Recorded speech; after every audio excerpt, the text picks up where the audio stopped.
It is now my very special pleasure to introduce our commencement speaker, Dr. Shawn Worthy, Associate Professor of Human Services. And we asked Dr. Worthy, let's hear it for him. We asked Dr. Worthy to speak because we wanted to recognize and celebrate the contributions of our distinguished faculty. They are the lifeblood of the university. These are people who go above and beyond the call of duty to help students after class, provide professional learning experiences, and contribute to the larger community. MSU Denver professors are among the most committed, hard-working teachers I have ever had the pleasure to work with, and Dr. Worthy embodies their spirit. Dr. Worthy came to the university with both an academic and professional background. Though he started his career as an instructor of psychology, he went on to work in many clinical psychological settings, including positions at the Children's Hospital of Denver and the Urban League of Denver. When he started teaching at MSU Denver in 1995, he brought his clinical expertise to the classroom, giving students deeper insight into the human services professions. Beyond the classroom, Dr. Worthy connects his students to the community, giving them concrete experiences while cultivating an ethic of service. Dr. Worthy is also an active researcher, contributing to his field and an important industry in our state. His groundbreaking work with the Vail Ski School has helped skiers to overcome their fears and take their skiing to the next level.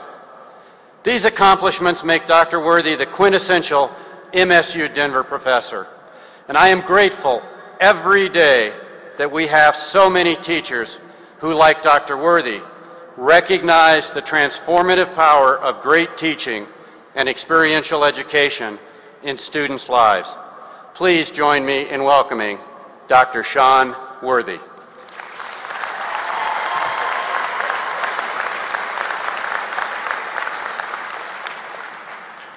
All right. Being a professor, I can't help but teach a little bit. So this is going to be your last quiz at MSU Denver. The potential answers are 45 minutes, 30 minutes, or less than 20 minutes. So by applause, the question is, how long should a commencement address be? So, A, by applause. No, 45 minutes. B, by applause. No? Okay. C?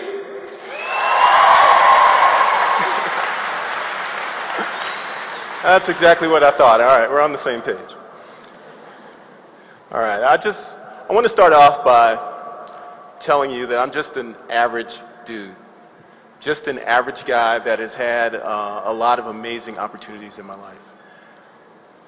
And I'm going to introduce myself by telling you about my family. Because, you know, Native Americans, they say, you know me through knowing my family. Well, my mom, she grew up on the south side of Chicago. Yeah? In a very rough neighborhood. She had a father who was an alcoholic, and a mother who was a Christian, God-fearing woman. She had 5 siblings. My 2 aunts, one was a teacher, another one was a post office worker. My 3 uncles had a different path. One was a lifelong alcoholic. Another one was institutionalized most of his adult life. And the third committed suicide as a teenager. And so, what I'm telling you is that, you know, these things happen in all families. Now, let me tell you a little about my dad. My dad, he was an interesting guy. He was an orphan, grew up in Georgia. Left home when he was 6 years, well, not 6 years old. When he was in 6th grade, he left home. He did odd jobs, eventually found his way to the Marine Corps during World War II. Now, one of the interesting things about my father was that he was stationed in Nagasaki after the atomic bomb was dropped. And although he never talked about it to me, one thing I can tell that he learned was to be a peaceful man a gentle man, and more than anything, being his son, a wise man. And so I tell you that so you can understand that when I talk to you just as another human being, just as another person. And today like I said, I'm going to keep it short.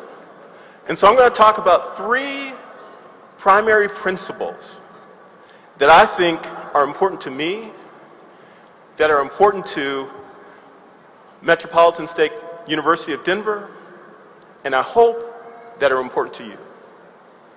The first is fear. And I'm not talking about the fear that keeps you safe, right? I'm not talking about going out and playing tag on I-25. I'm not talking about that kind of fear. I'm talking about the fear that holds us back. The fear that holds us back from being all we could be. The fear that embodies itself in the little voices in our head that tells us that we're not good enough. We can't do it. We can't achieve it. I'm going to give you an example. A student of mine, Holly Robbins, it's about 10 years ago. She came into one of my classes. And I could tell very early on that this young woman was just really, really bright. Really bright. But I also knew a little bit about her history because one day she came in and she was telling me about what she was doing before she started school. And actually she was working at one of the ski resorts, living out of the back of her boyfriend's Hearst. So just think about that for a minute. That's a little unusual, right? But Holly came to school and she did well. And because I could see how bright she was, I had her be my teaching assistant. I had her be my research assistant. And I would tell her, Holly, come on, man, you are really, really smart. You need to, take it to the next level. And she would always look at me and kind of laugh and chuckle. And that frustrated me sometimes. But Holly graduated. And she went through a series of jobs that were unfulfilling and unsatisfying. And she would call me and we would talk, or we would go out and have coffee. And I would remind her, I'd say, Holly, what are you doing? And so she would laugh and chuckle at me, and I, again, frustrated. So Holly got a job at a hospital in the area about 2 years ago, working with special needs kids. And she found out that she was really good at it. In fact, she could find out things and see things that maybe some of the doctors couldn't see. And so Holly decided that she was going to come back to Metro for a master's degree in education. So I was pretty excited about that. I was pretty excited when I heard Holly, when she told me about that. So Holly has taken the classes. She's almost ready to graduate. But here's the beautiful thing. About a month and a half ago, I got an email from Holly. She said, hey, Dr. Shawn, which is what she normally calls me, you got time for coffee? Because I want to talk to you about that doctor thing. And lo and behold, Holly realized that she could do it. She could become a PhD. She could do what she had desired to do for a long time. She could do those things that the voices in her head telling her that she couldn't. She overcame that obstacle. Now, interestingly enough, what happens when you overcome that obstacle of fear? When you overcome that obstacle of fear, you find joy, you find passion, you find love. Just like your professors here have found joy and passion and love. I'm not sure if you guys understand, but we love what we do. We love teaching you and also learning from you. Did y'all know that? We love setting the bar higher than you think you can achieve. And we do that because we want you to understand your potential. We want you to understand that you can do more and be more than you think you can. And so that is a special gift. Even right now where the faculty are grading papers, and trust me, sometimes our eyes hurt and our hands are hurt, even when we have those conversations talking about who was so stupid to assign all these papers, we end by saying, but we have the best job in the world.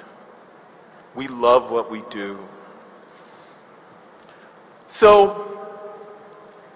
what I want you to take from this is that you want to learn to quiet those voices that tell you what you cannot do, that stop you from moving beyond who you are into who you'd like to be. Next, I want to talk about speaking up for those who can't speak for themselves.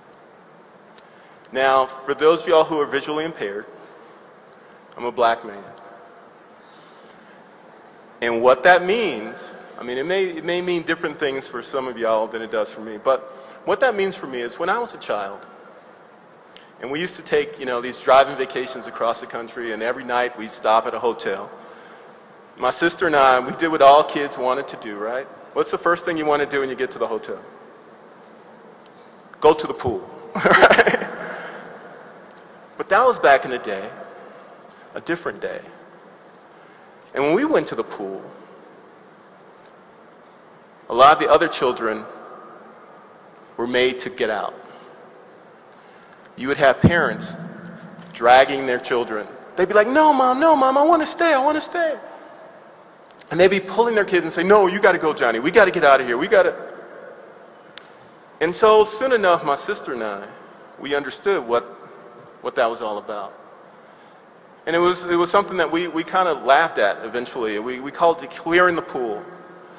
Because when we went out, the white kids weren't allowed to swim with us. So it's a little bit different. My experience may be a little bit different than your experience. But let me tell you a story about speaking up for those people who can't speak for themselves. I went to an all-boys prep school, one of the best in Chicago, St. Ignatius College Prep, Jesuit-run institution. Really, really smart kids, the mayor's kid went there, the alderman's kids went there. Had to take a test again and all that good stuff. Well, my sophomore year, I had Miss Burns for English. And I wrote an English paper and I got it back. It was probably one of the most devastating things I'd ever experienced. Because on that paper, she said, I don't even know how you got in here. You write like a third grader, and I don't understand how you are going to stay in here, along with a few other choice comments. And as you can guess, a 14-year-old, I was pretty devastated by that. I went home, I was frustrated, I was angry, and my mom asked me what was wrong, and I was like, whatever, nothing. So she kept after me, and finally I showed her the paper. So she called this guy, this administrator there, his name was Father Condon. And she set up a meeting with him. And so Father Condon looked at the paper, and we talked, and we chatted, and he told me two things. He said, next time, Shawn, next time you have a paper to turn in, I want you to come to me, and I'll help you out, I'll proofread it for you. But I will also talk to Miss Burns. And I don't know what Father Condon said to Miss Burns, but I can only guess that it was something like, that was really unnecessary. It's okay to give comments on a person's work, but it's not okay to give comments on a person's person, assault their personhood. Now, I never got a paper back like that first one I got back. But what I can tell you is that without Father Condon stepping in, speaking up for me when I couldn't speak for myself, I probably wouldn't be here today. Now, I want you to understand that this is a Metro State University value. In fact, our Board of Trustees passed the high school GED non-resident tuition rate under the guidance of Dr. Jordan, and I know he consulted with Dr. Golick and Dr. Torres and many other people. But I want you to understand what that means. That means that students who got a high school diploma or GED here in Colorado can come here to Metro with a tuition rate that is between the out-of-state tuition, which we make money on, and the in-state tuition, which is subsidized by the state. But it gives these folks who may not have the legal status here an opportunity to move forward. Now, why is that important to us? Yeah, exactly.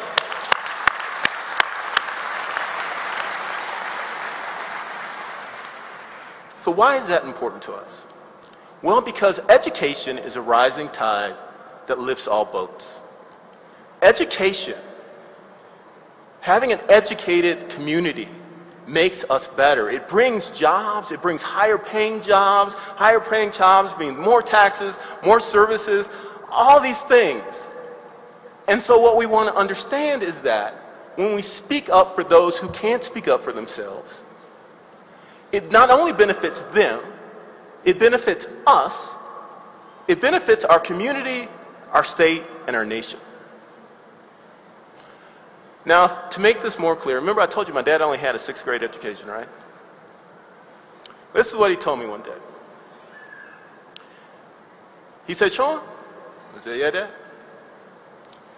If you saw a crisp, clean dollar bill on the ground, would you pick it up?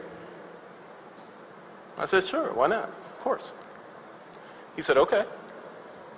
Well, how about if you saw a crumpled, dirty, partially torn dollar bill on the ground? Would you pick it up? And I said, sure, Dad. He said, well, why? He said, because they, and I said, well, because they spin the same. They're worth the same amount. He said, Samuel, I want you to always remember this. But those dollar bills are like people.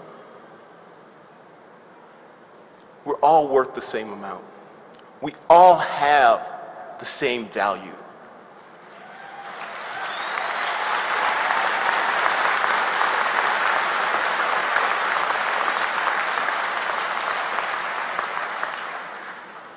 So, I believe it's true that all of us feel like a crumpled dollar bill at some point.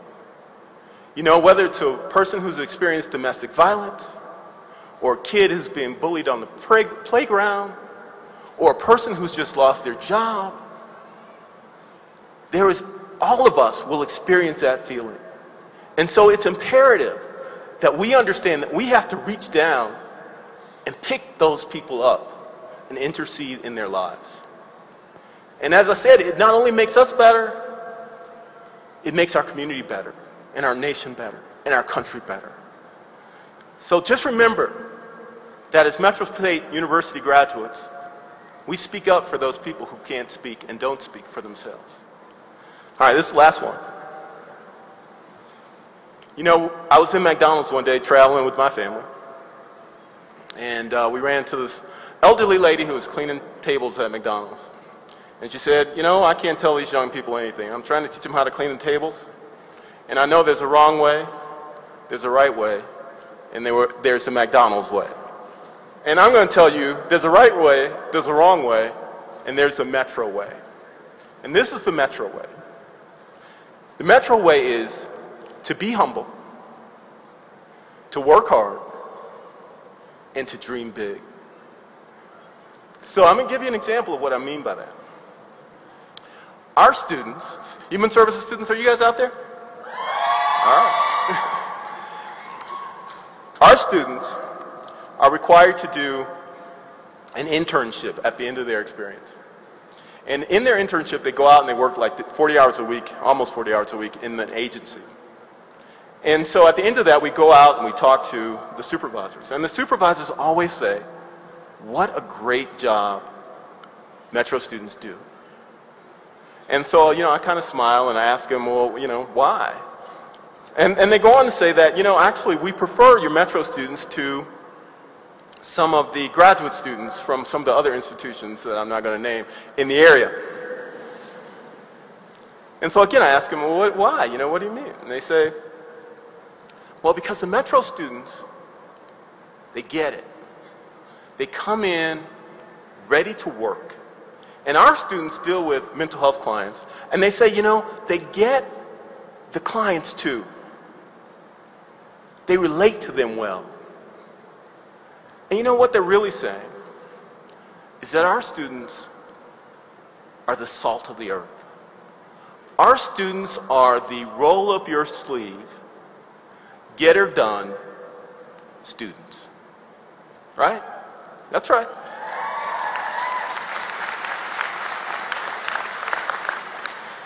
But not only does that encompass our students, it also encompasses the staff. I had a great opportunity for a year to be the interim vice president of student services. And so I got an opportunity to work with, you know, all levels of staff, Dr. Jordan, our board, but more importantly, even the folks that work at, you know, the program level and providing you services and giving you information and financial aid and so on. And what I can tell you is that those people work hard for you.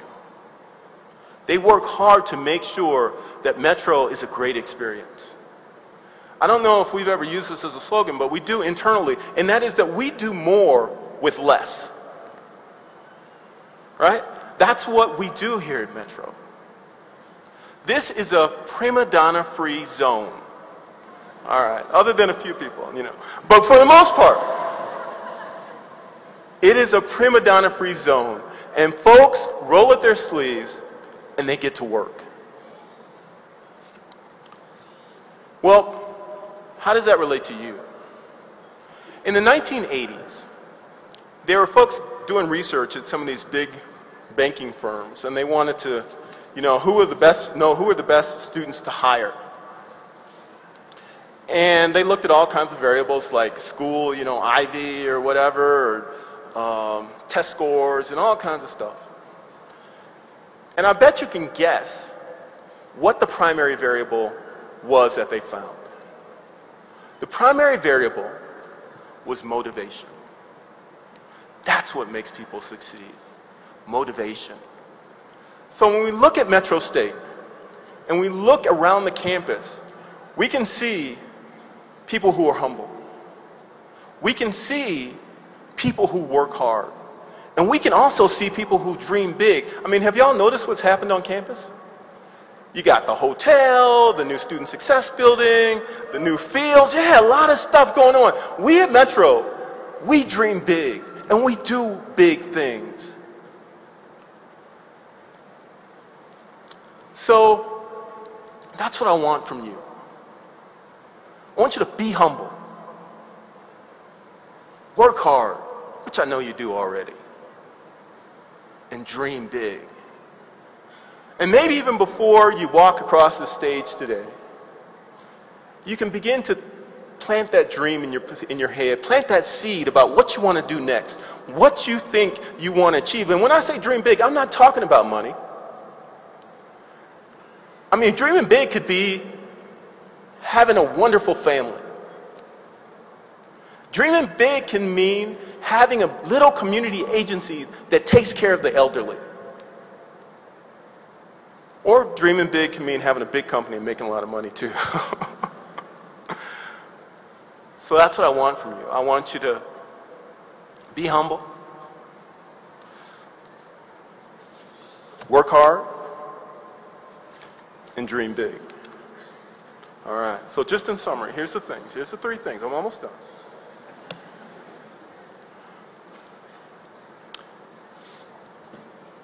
We want to set aside the voices that make us less than who we are. Go through that fear and find your joy, find your passion. We want to speak up for those people who can't speak up for themselves, because we will all be one of those people at some point in our lives. And we want to be humble. We want to work hard, and we want to dream big. So, from just an average, ordinary guy to you, on behalf of Metro State faculty, Metro State staff, your parents and friends, and you all let them know if I'm right about this. I want to tell the graduates that we are so darn proud of you. Congratulations and good luck.